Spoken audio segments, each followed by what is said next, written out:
Today is Monday, March 24th. We'll explain how America's crackdown is widening to include hundreds of thousands of immigrants who, until now, have been protected. Also, how the Trump administration has started to influence private universities. Plus, where wildfires are burning out of control, why some popular laundry detergent is being recalled, and theories as to why one big-budget movie flopped at the box office. Those stories and even more news to know next. Welcome to The Newsworthy. All the day's news in around 10 minutes. Fast, fair, fun, and on the go. I'm Erica Mandy. Thanks so much for being here. You ready? Let's do this. The latest targets of America's immigration crackdown include more than 500,000 people who came to the U.S. legally. They're from Cuba, Haiti, Nicaragua, and Venezuela.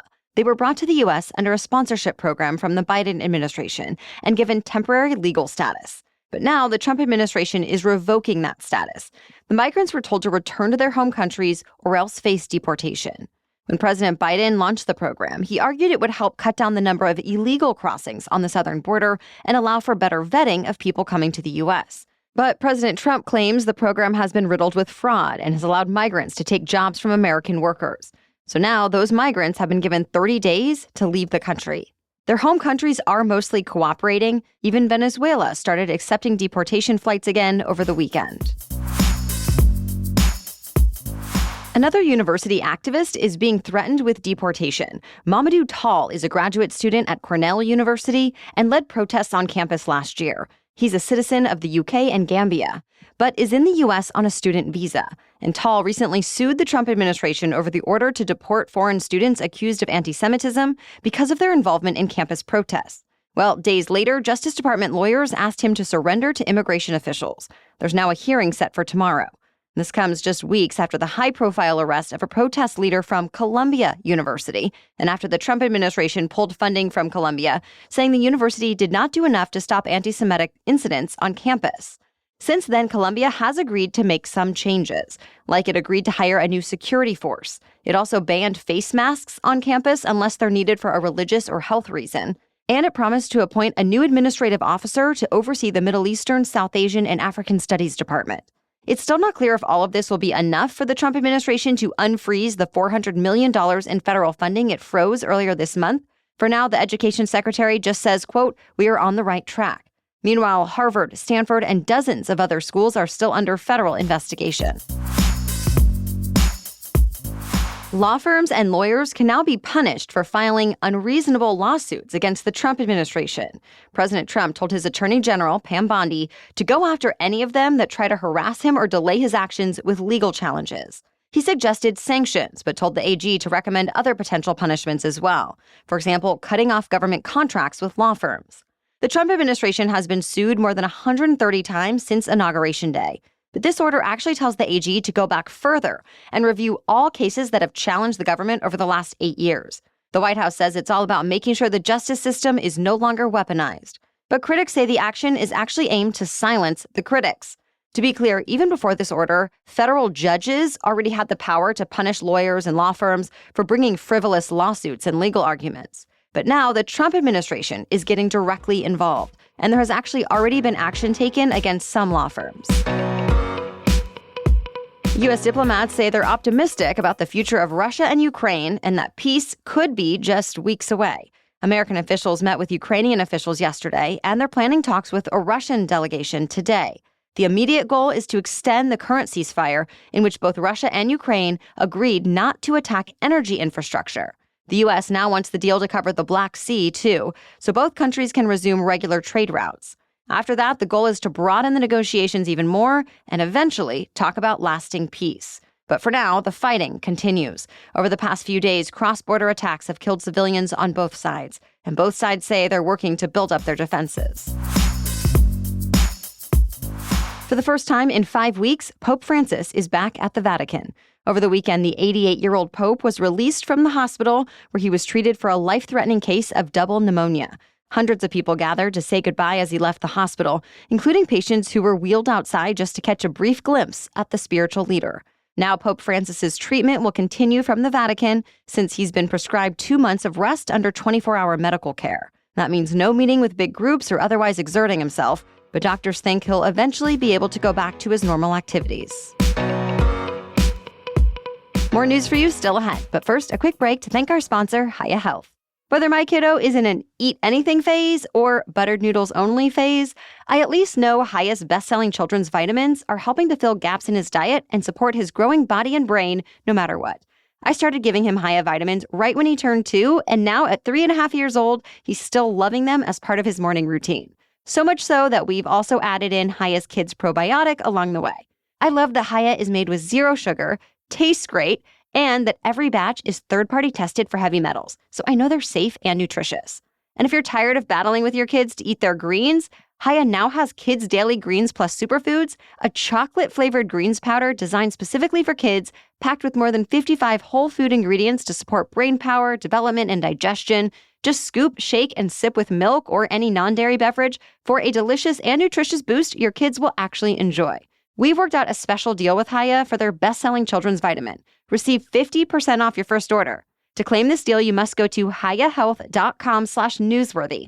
This deal is not available on their regular website. So go to hiyahealth.com/newsworthy and get your kids the full body nourishment they need to grow into healthy adults. Now back to the news. Wildfires are now burning in a few different East Coast states. For example, North Carolina. Wildfires there forced people to evacuate from the same area still recovering from Hurricane Helene last September. In South Carolina, the governor issued a state of emergency because of a fire in the Blue Ridge Mountains. And hundreds of miles north, firefighters in New Jersey are fighting a fire in the Wharton State Forest. All the fires have been fueled by strong winds and dry conditions. And in the Carolinas, conditions were made worse by downed trees left from Hurricane Helene. Investigators are still looking into what or who sparked these fires as firefighters work to get a handle on them. A former NBA player and coach is opening up about sexual abuse he says happened at Indiana University.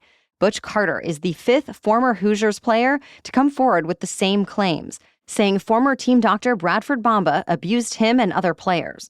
Carter says back in the 70s, he complained many times to then-coach Bobby Knight, as well as other higher-ups, but that they all ignored him. After leaving Indiana, Carter went on to play for the New York Knicks, Los Angeles Lakers, and other NBA teams. He was also head coach of the Toronto Raptors.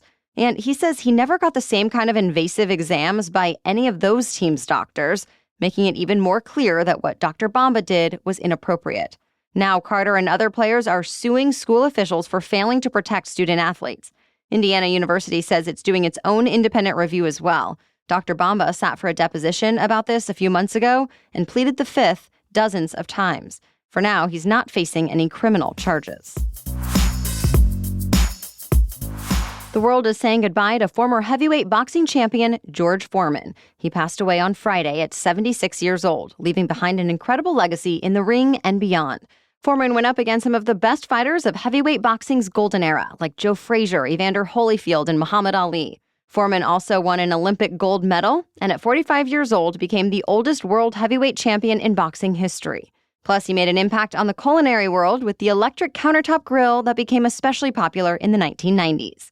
Foreman's family confirmed his passing online, describing the boxing legend as a force for good. Ever since, there's been an outpouring of grief and tributes from fellow athletes, celebrities, and fans across generations. We have a couple of serious recalls to tell you about. For starters, a popular laundry detergent is being recalled because it may have been contaminated with a dangerous bacteria. The recall impacts 50-ounce bottles of Woolite Delicates detergent that were sold exclusively on Amazon. Healthy people are not usually impacted by this bacteria, but people with weakened immune systems could get a serious infection. If you have any bottles at home, you're asked to throw them away, but not to dump out the liquid or recycle them. You should also be able to get a refund. Separately, hundreds of thousands of Segway electric scooters are being recalled because they can apparently collapse mid-ride. The problem is apparently a faulty mechanism that causes the scooter's handlebars and stem to fold while it's being used. It's happened dozens of times, and some people have gotten hurt. The scooters were sold at many stores like Costco, Walmart, Target, Amazon, and Best Buy. If you have one, you can contact Segway for a free maintenance kit.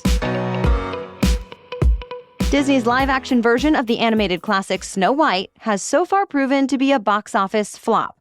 Disney spent about $270 million on the movie before marketing expenses, but in its opening weekend, it made just $43 million in the U.S. and Canada.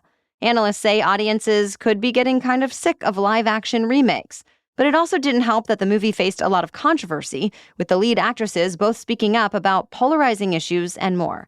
Plus, the ratings were pretty bad. Snow White wasn't the only box office bomb either. Mob drama The Alto Knights, starring Robert De Niro, also performed under expectations during its limited release.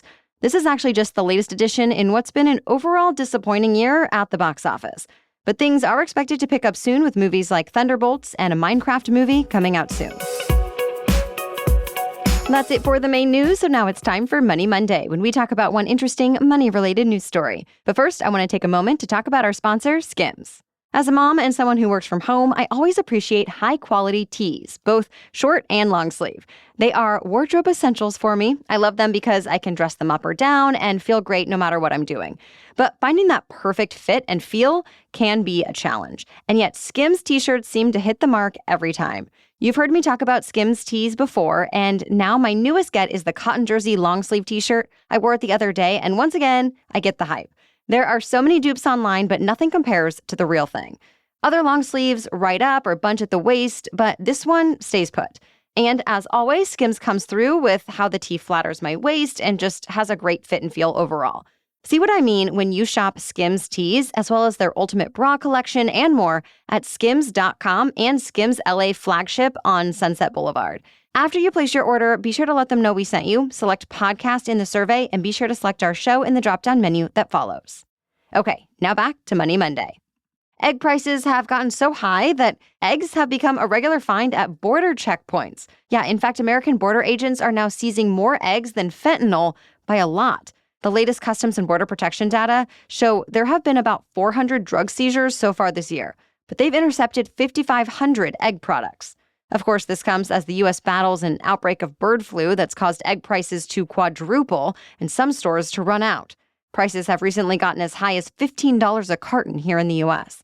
But in Mexico, a dozen eggs will cost just about $2. So border officials think most people are just trying to save money and don't realize they cannot bring those products into the U.S. because of health concerns. Of course, the Trump administration can get eggs from other countries, even if everyday people can't. And the plan is to do just that. The new agriculture secretary says the White House is working on importing eggs from Turkey and South Korea and possibly other countries too, all in hopes of bringing down prices, especially before Easter. Well, thank you so much for joining us today. If you enjoyed the show, we always appreciate you sharing it with others. We'll be back with even more news to know tomorrow. For now, have a great day.